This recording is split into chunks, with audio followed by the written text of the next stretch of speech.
It is Monday, and joining me behind the table, Alyssa Farah Griffin. Hello, Alyssa. Happy Monday, Brian. Happy Monday. It actually was a happy Monday today. It was, I thought. yeah. It went well. The show was good.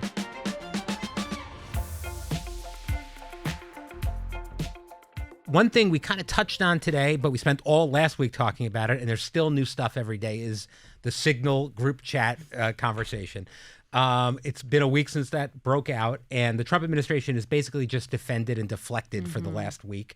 You worked in the White House really crafting messaging. What do you make about how they're handling it? That's an interesting part that we haven't really gotten to discuss on the show, because obviously the most important part is this is dangerous to national security. This could have impacts on our troops. But what I've kind of been stunned by is there's basic fundamental rules of crisis communications, wherever you are, the White House, the private sector, corporate America. And you first acknowledge that something was wrong and that you're going to take action, even if it's an investigation, to look into it. And then I would have basically said, mistakes were made, an investigation is underway. We will brief the public when we have some more information, but let's focus on the fact that this was a successful terrorist strike that took out a group that has been targeting U.S. forces in the Red Sea and our allies in Israel. And then you give some updates as things go. But this whole moving storyline is what perpetuates and makes it a longer story. So you had many different versions of, was it classified, was it not? Who added the person, or was it some sort of a conspiracy where Jeffrey Goldberg found his way on there magically? And then you had this really damning testimony in the Senate and the House where officials who were on the chat, I think walked up to the line of potentially perjuring themselves. So any sort of a scandal, you need to go back to the fundamental idea of the buck stops with me, whether it's the president, the Secretary of Defense, or the National Security Advisor. And that was the single thing we have yet to see. Mike Waltz tried to do it on Fox News by saying, I take responsibility, but then he misled about knowing Jeffrey Goldberg. He sort of blamed a staffer from how he maybe got on the phone. Just acknowledge that mistakes were made. That would get you so much further. And it would also probably save you. There will be investigations, but it would get you some goodwill with the public. If Mike Waltz was immediately fired and Trump said, this is unacceptable, he made a mistake, we can't forgive this, and moved on, would the news cycle have moved on or no? I think the news cycle would have been tamped down, but there would be investigations that would still rightly come from Congress. But I actually think Mike Waltz is the wrong target in this. Oh, really? What he did was wrong by conducting this over a Signal group chat. Basically organizing principals to talk about what was very clearly a coming military strike. There's no evidence based on what I saw that he shared information that, to me, is blatantly classified. It was Pete Hegseth, the Secretary of Defense, who literally put in airstrike details and then the military equipment, the F-18s that we were going to use. Not to get wonky, but in that region, there's basically only two places that F-18s would be coming from to target the Houthis. And they would know this, by the way. They would know pretty much the locations they're coming for. And they would have this 2-hour window if, God forbid, the Russians or the Iranians or another group that is favorable to them were to give them this information that it's coming. There could have been casualties. And I have this theory with Hegseth. This may sound odd. When I worked in the Trump administration, the mid-senior level roles, like Pence's press secretary and Pentagon spokeswoman that I served in, they scared you with what they put in front of you and said, you need to prep on cybersecurity protocols, classified information protocols. You would go through weeks of training before you had access to materials, and they'd put the fear of God into you. They would literally say that it could cause a grave harm to national security if any classified information got out. I was kind of surprised when I went into the West Wing as communications director, which was the most senior role I served in and is one of the most senior roles in government. I didn't go through any of those protocols. And the assumption I could have made is, oh, well, they know I know it from my time with Pence or DOD. But I saw other senior officials who were my peers who had not been through training around classified information and how to properly deal with it. And I think that there was an assumption of, if you're at this level, you've previously learned that somewhere else. That's true in most traditional administrations. But you now have a Secretary of Defense whose resume, yes, he's a veteran, but his resume is being a weekend host on Fox News. Right. He's never worked in the Pentagon. He's never had a job in national security that required him to protect national security secrets. And I'm not convinced that at any time he sat down and had someone brief him on, this is what you do and don't do with classified information. These are the devices you can use. These are the ones you can't because they're hackable. So I think that he is actually the real target and the person who should see some accountability, though I don't think it's likely. Well, so, I mean, what the reporting over the weekend was that many people in Trump's cabinet agree that there should be people losing their jobs over this, but Trump will absolutely not give the press the victory of having to fire somebody or admit that someone in his cabinet was a mistake, basically. Yeah, I think that it's still possible a head will roll down the road so it won't look like a scalp for the media. But unfortunately, I think it's more likely to be Waltz than Hegseth.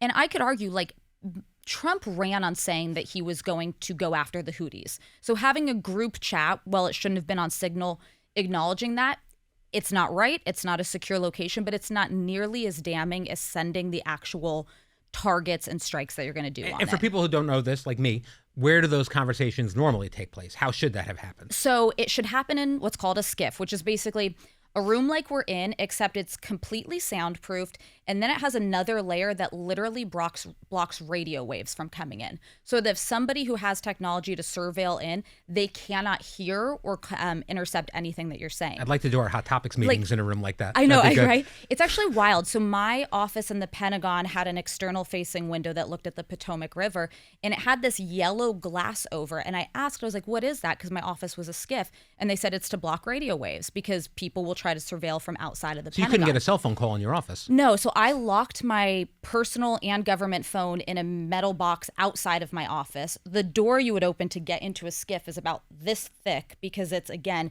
keeping people from being able to surveil in.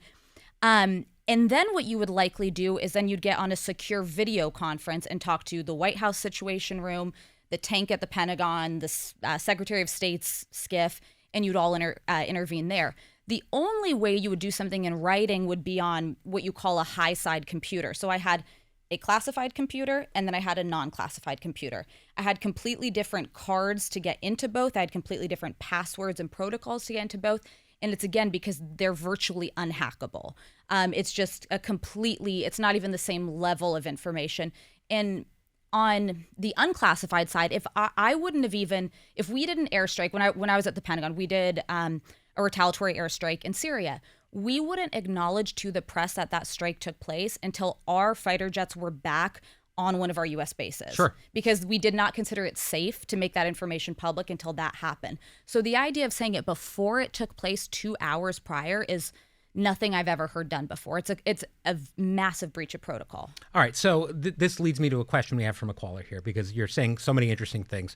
Corbin from Indiana has a question. I'm curious if you could explain exactly what the Director of Strategic Communications position does and how much access you had to the president.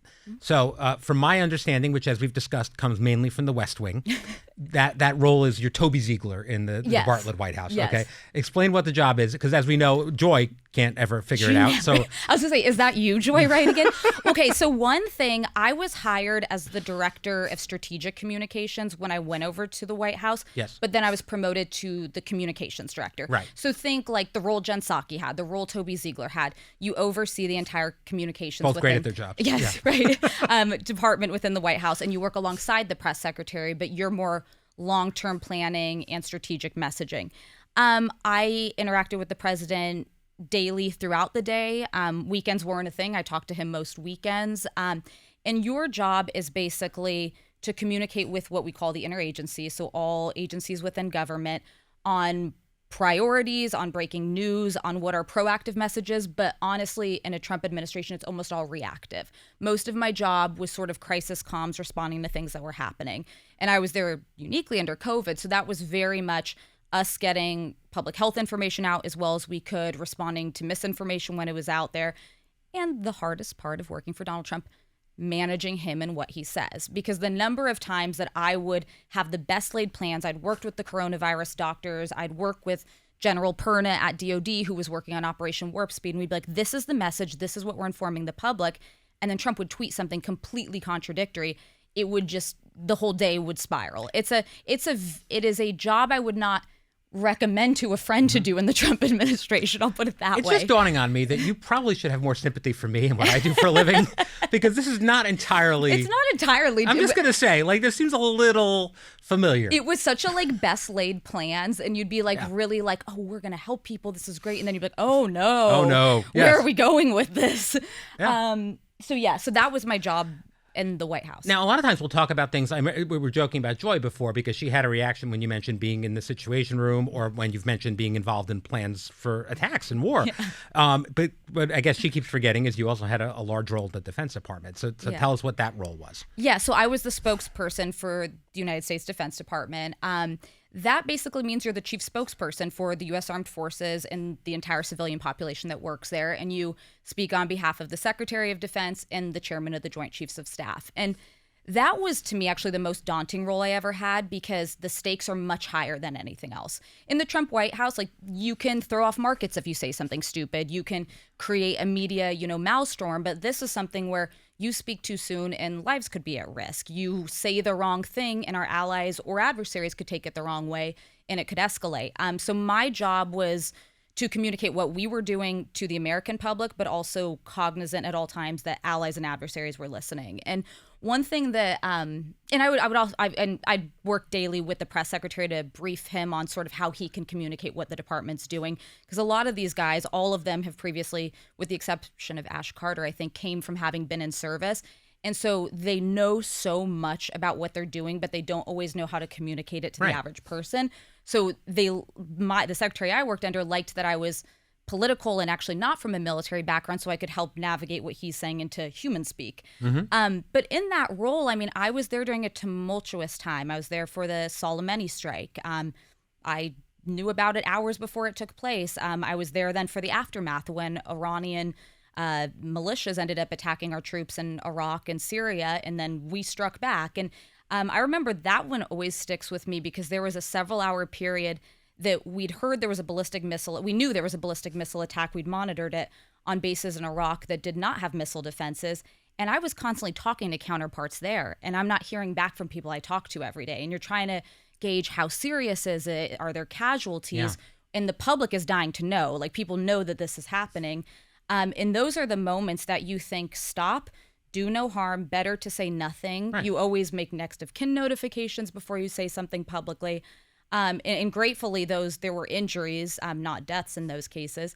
And I was there during the al-Baghdadi strike, which that one I just personally meant a lot to me because he, aside from being a vicious terrorist, was responsible for the death of an American aid worker, and it was just a perfectly executed operation to get him. But it was a heavy job that's unlike anything I did before, and I'd love if, in a different world with different politicians, I could go back and do something like it again. Wow. What I love about you in general, and one of the reasons you were such a perfect fit for this show, is because we could talk about things like ballistic missile strikes in Iraq, and then we could also talk about Bravo. So we're going to do that right now. Sure Let's make a nice little segue here. Craig and Paige continue to be the biggest story.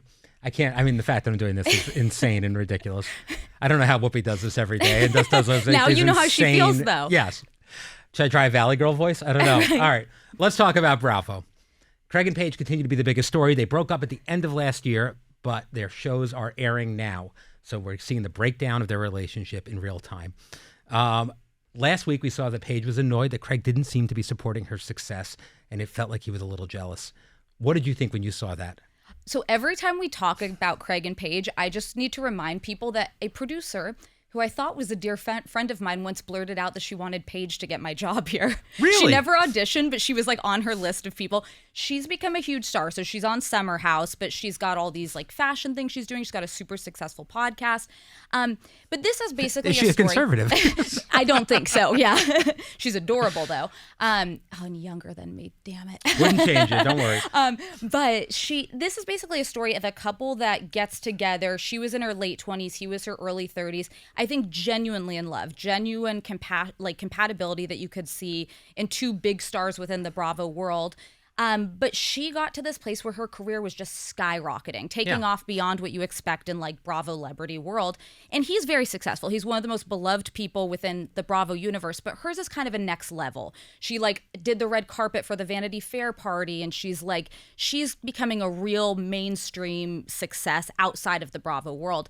And I think that we're seeing some cracks that I think it was hard for him, though I think he supported her, to allow her to kind of eclipse him professionally. And it's a conversation we've had on this show many times of like, could you date somebody who makes less than you or is not as successful as you?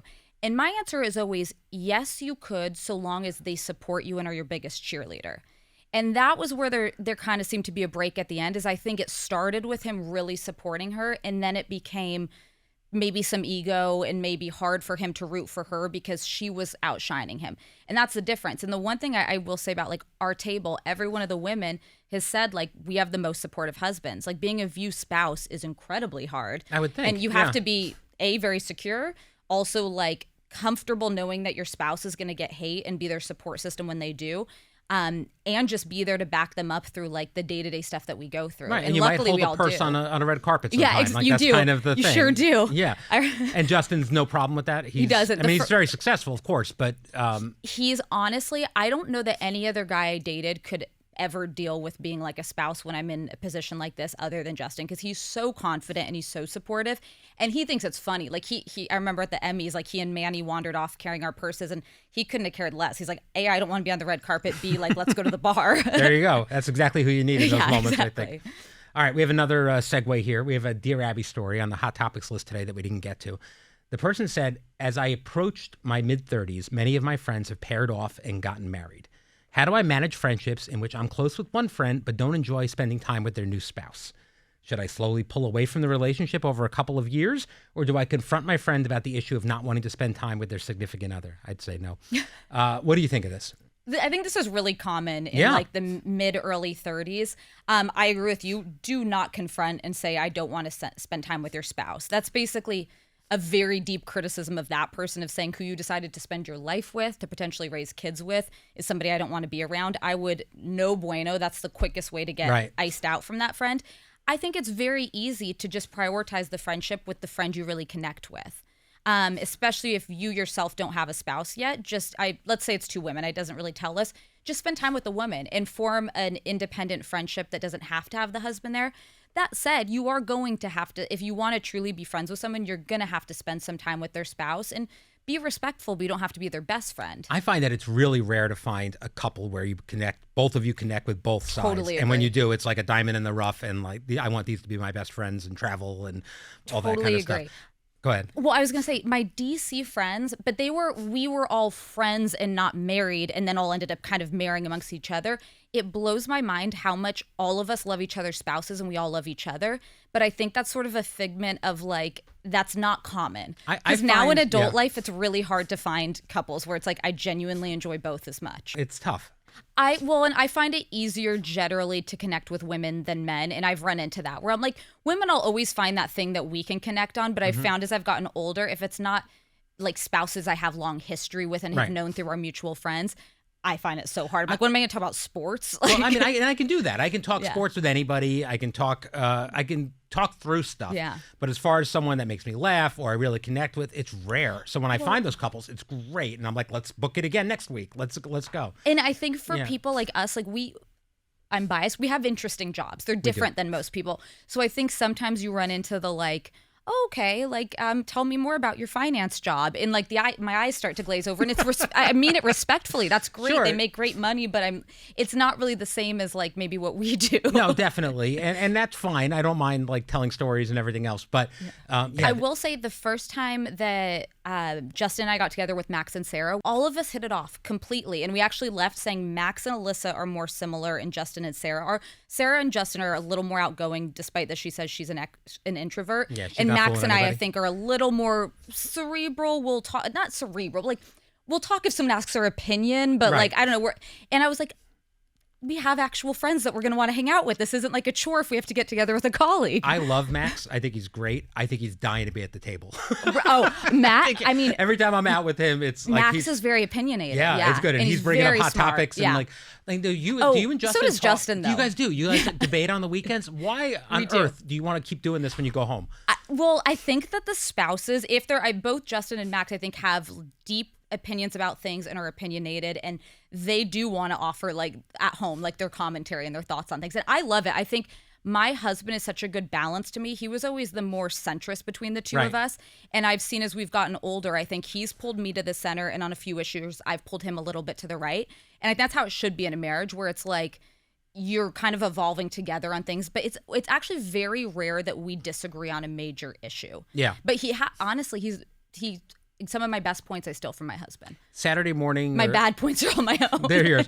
Saturday morning, like Heather will be having coffee and she'll start talking about something, and I'm just like, I can't. Does Heather talk politics much? She does. At home, she does, and I'm just like, no, I'm not doing this now. Like, I cannot go back into it. Well, I'm in weekend view mode. Let's talk about Justin Baldoni. Exactly. Speaking of, like, couples friends as adults, though, I've definitely been at, like, dinner parties where I want to, like, be like, I get paid to talk about politics. Please don't make me do this here. Absolutely. No, and that's you're right, I think, too. I humor it, and I try to change the conversation a different direction. But I'm like, you really don't want to do this. No, when I'm in the moment, I can do it, but I'm just tired at the end of it.